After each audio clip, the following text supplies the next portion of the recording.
Hey, thanks for checking out Fun Time Travel. So, it's no secret that we love Carnival Cruise Lines. It was our first cruise, and we got a couple other ones scheduled, and we're constantly going, I can't wait to get back on Carnival. They're inexpensive, they're accessible, and they're fun. But today we're going to share 14 trips. 14 trips? Yeah. Today we're going to share 14 tips and tricks for sailing Carnival Cruise Lines and even a few things to help you save a little money.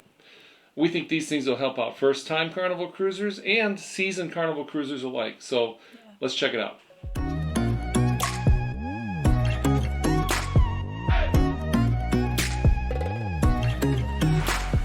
Okay, so our first tip is to pick the right Carnival cruise for you.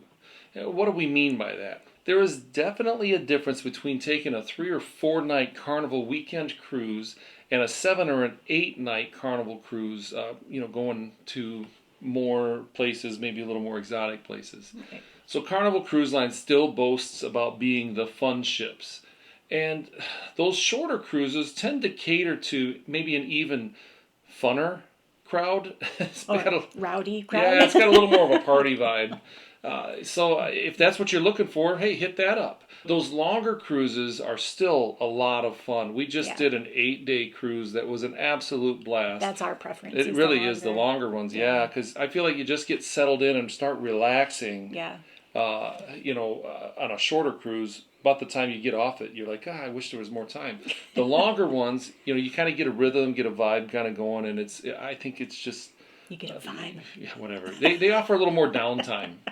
And this is where maybe a travel agent can really help you out. You can go out, you can book it on your own, but if you have a travel agent that gets to know you or knows you, they might be able to help you settle on which one is better for you. Yeah. Okay. Get the Carnival Hub app. Even though we love to unplug, so much of the stuff that you want to do on the cruise ship is actually on the app. Now you can set up your dinner reservations, you can check menus, which is really nice. Yeah. You can look at the daily schedule and check out entertainment on board. You can even book shore excursions on there. You can also keep track of your spending on board. Yes, very important. And it's good to keep track of that because we've had the boat make mistakes before that we've had to have them fixed. Plus it has a countdown while you're waiting for your cruise, which is always fun to watch. Yeah. All right, so the third thing here is print out your documents, and I cannot stress this enough.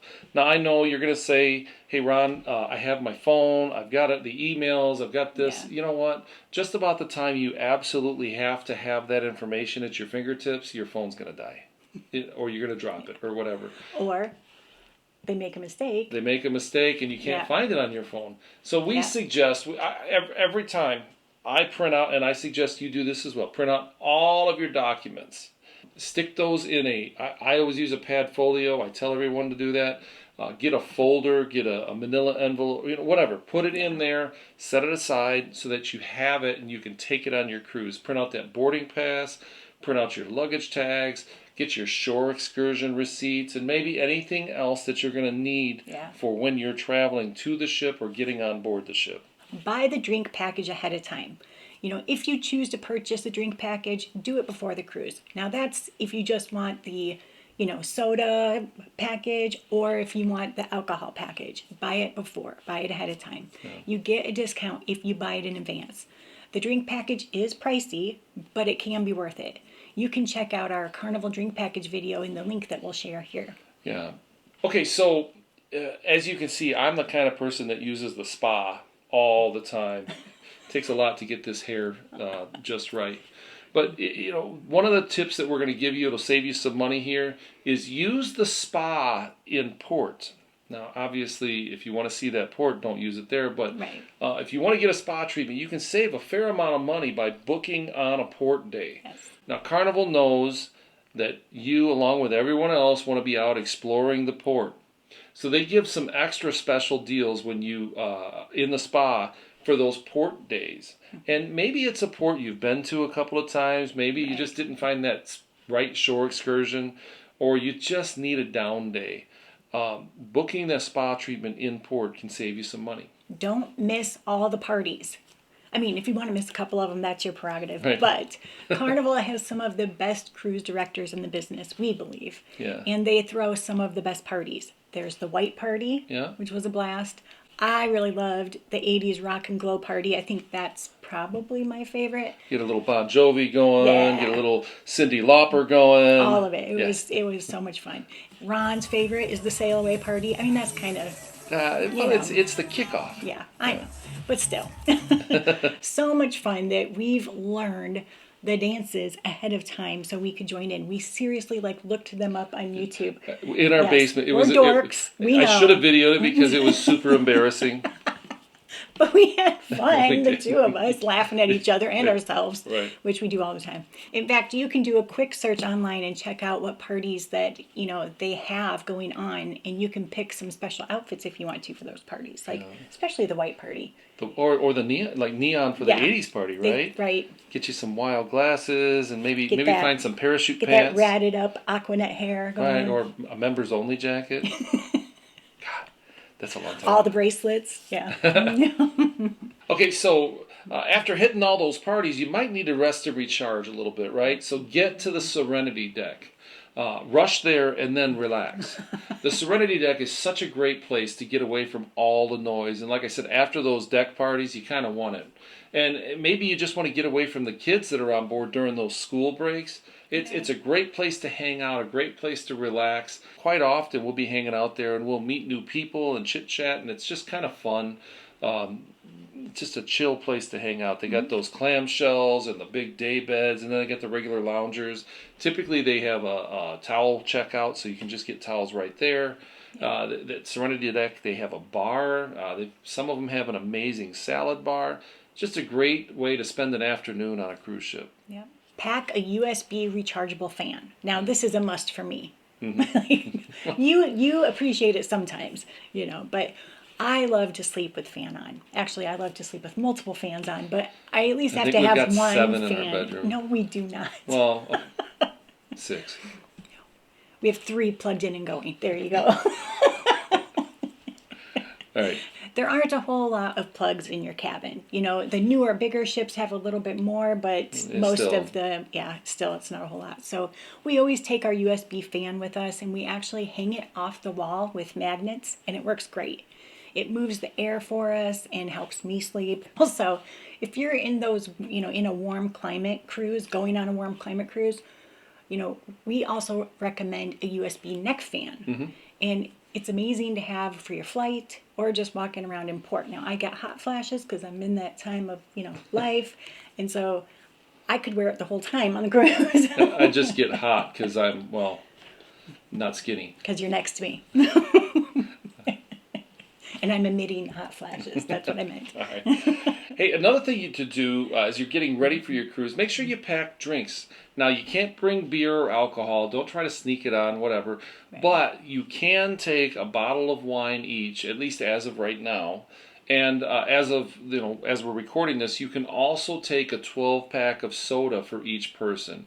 Now, the wine is only for people over 21. You can. Actually, I think you can only bring 2, even if you have 3 people over 21. As of the recording date of this video, you can still bring a 12-pack of soda each as well. And I think there might be some caveats, like you might be able to bring canned water or whatever. But Boxed water, I think. Maybe it is I think canned it's just water, cans. too. I think it's just cans. Gotcha. But anyway, that could save you some money if you're a soda drinker, and then maybe you don't have to buy that soda package, or maybe you want to use those sodas for mixed drinks or something. And that wine is certainly nice to have in your cabin, say for a pre-dinner drink or a nightcap before you go to bed, if that's what you're looking for. But it'll save you a little money to take that on board. Don't skip the sea day brunch. We love doing brunch on those sea days. Yeah. One, because we kind of like to sleep in a little. Yeah, true. But you can enjoy all the standard breakfast food, or you can have burger and fries, or you can have both. It's up to you. Or spaghetti, or Yeah. Caesar salad. Anything. Yeah. And it's just a nice way to start your day, and it's a little nicer than eating at the buffet for breakfast.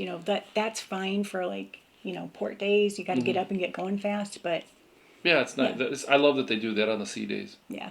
All right, so here's one. Don't skip the Alchemy Bar. If you like having drinks, and in fact now Carnival has introduced non-alcoholic drinks at the Alchemy Bar as well. The Alchemy Bar makes amazing drinks, and it's really unique to Carnival. they kind of imply that these are prescriptions. So in a way, they kind of are. And we believe that the Alchemy Bar tends to have the best bartenders on board. Yeah. And they've got a great variety of drinks in there. But one of our favorite things to do is to go up and just have them make a custom libation for us. And those are always amazing. They'll ask you kind of what you like or whatever. What you don't like. And then before long, they're concocting or doing the alchemy, if you will. Right. See that? See what I did there? And they put it together, and it's just so much fun. And they almost always name it your name. Yeah. This is the Melissa. And then they'll remember This it is later. Dawn. Yeah. Yeah, so that's kind of fun. So don't miss out on a free lunch. Many people assume that the buffet is the only place to get lunch, but there are a ton of free options on board. Yeah. Guy's Burgers is a crowd favorite. A lot of ships now have Shack's Chicken, which was excellent. You know, there's a salad bar at many of the Serenity Decks that you said. And another place that we love is the Blue Iguana. Sure. Now they have free pizza on board, which is always great. You know, especially it's free at lunch, but it's also free later on in the evening, which seems to always be a popular place. Gigi has a free Mongolian walk going on during the day. Cucina del Capitano has a pasta bar at lunchtime. Pig and Anchor has barbecue at lunch on certain days, so we have to check that. And like Melissa said, Blue Iguana's great for lunch. And lest we forget, they're open for breakfast, which is awesome. It's my favorite. Honestly, I eat there more than I should on cruises for breakfast. Check with your cell phone provider. In some ports like St. Thomas and San Juan, we were able to use our phone just like if we were at home. With no added charge. Exactly. No added charges. In other ports, you can purchase a day pass to use sometimes. You know, it's not too crazy expensive and definitely cheaper than using your phone on the ship. Yeah. Like one day we paid $20.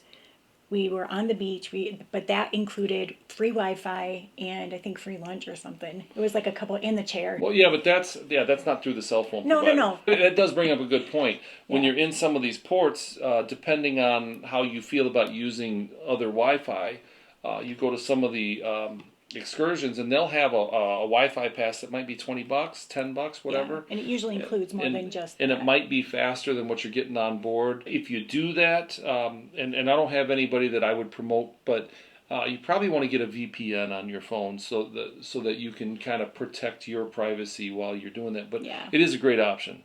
All of this can come in really handy if you need to check in back home for any reason, whether you got pets or you've got kids at home with grandma and grandpa or whatever. Right. Or even Business. if God forbid you have to check in with work. Yeah, no. Consider buying Carnival stock. Now, I'm not saying we're not investment advisors. We do Carnival, we do cruising fun stuff, right? Yeah. So if you're worried about investment, go talk to somebody else. But this is kind of a savings tip. We don't do the investment advice thing. The cool thing is, for right now, Carnival stock is cheap. And again, I'm not talking about this from an investment standpoint per se, but if you own, last time we did it, it was 100 shares of stock. We got a $100 credit for our cruise. Yeah. I think it has to do with the length of your cruise, what you get for a credit. You need to own 100 shares of stock when you purchase your cruise, when you book your cruise. And then there's some hoops you got to go through, but you can contact Carnival. And they'll get 100 shares, not 100, wow. $100 of onboard credit. There you go. Wow, that was hard for me to say. But that $100 of onboard credit, after a few times will pay off, and then you can always sell the Carnival stock at some point. Hopefully it's gone up and you made some more money. So tell us what you think. Do you use these? Have you found another trick that we just didn't share here? Would you let us know? Yeah, we'd sure love to hear about it in the comments below. That's it for today. So thanks for watching, and we'll see you next time.